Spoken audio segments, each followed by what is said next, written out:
Good morning. Tom Griffin here again. This week's Sunday school lesson was all about telling others about Jesus. But I want to focus our apologetics today on kind of the other side of the coin. What about those who don't hear about Jesus? For example, what about the people who lived before Jesus' time? Can they still have salvation? What about the people who don't understand a common language so that you could explain it to them? If they don't hear about Jesus, is it possible they can still have salvation? What about babies or 2-year-olds, 3-year-olds? Where's the cutoff? What about them? Is it possible they could have salvation if they don't hear about Jesus and yet something happens to them and they don't make it in life? Well, what about mentally handicapped or challenged special needs children? What about them? I think there's several possibilities for the answers to these questions. Let me tell you a little story about one of my students in my 5th grade class.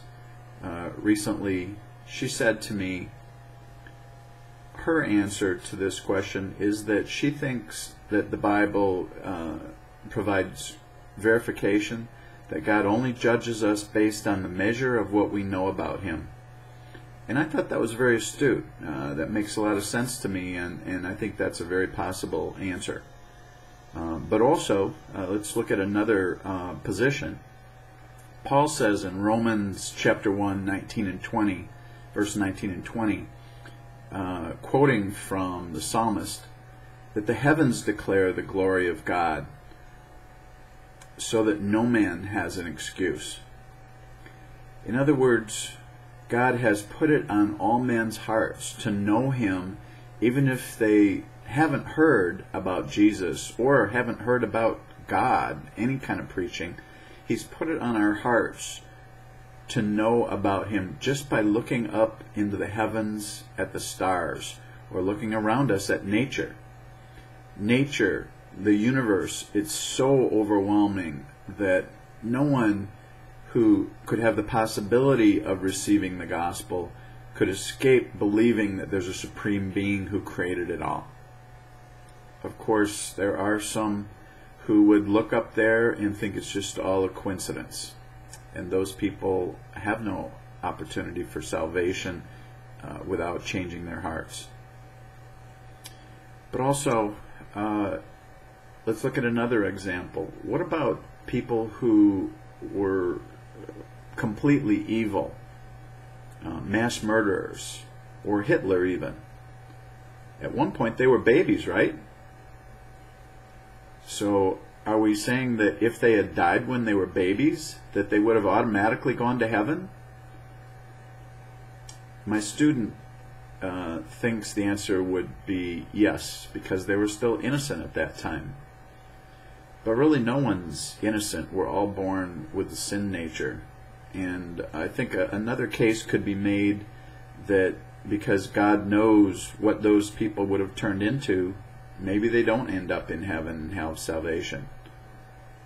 Now, as for people prior to Jesus' time, it's clear that obviously they had not heard the gospel of Jesus, although if they followed the Old Testament prophecies, they would clearly know about the Messiah and that Jesus fit who the Messiah would be. Of course, they never met Jesus. He hadn't appeared yet. So really, it's clear that many of those in the Old Testament were godly men, and God favored them.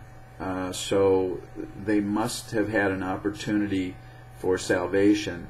And it looks like the standard at that time was simply believing in the Hebrew God, Jehovah, and trying to follow the commandments. So the belief at that time, even though Jesus wasn't there, was sufficient for salvation. Now, let's take a look at a couple other examples in a little more detail. Let's take some Aborigines or people in the African jungles who, or even South South American jungles who are so remote they've never heard anything about Jesus. No missionaries have touched their area. They've never heard the gospel. What about them? Are they automatically allowed into heaven? Or is there some measure of what they know that allows them to get into heaven or not get into heaven? But they don't know anything.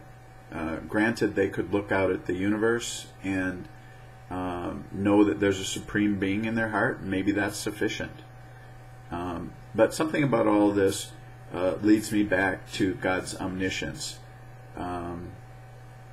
I think, ultimately, because God is omniscient, He knows everything.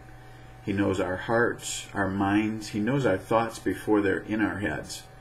So He knows if those people who have not heard the gospel were to hear the gospel, He knows whether they would accept it in their hearts or whether their hearts would be hardened and they wouldn't accept it.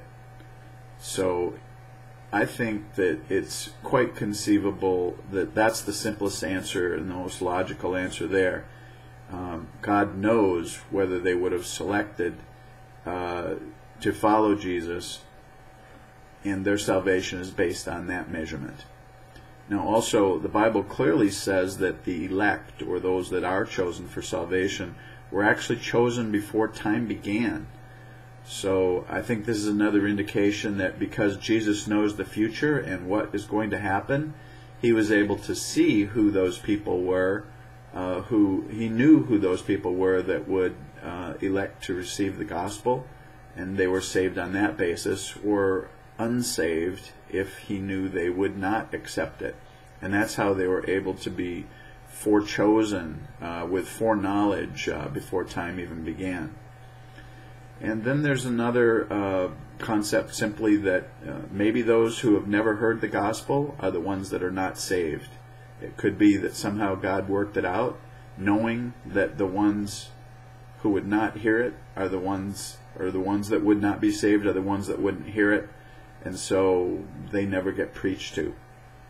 But again, I think there's also a measure about having it imprinted on our hearts through God, to know God, and by looking at the stars, we know there's a supreme being, and that may be sufficient. So, all interesting issues to discuss. What do you think? Talk to you next week.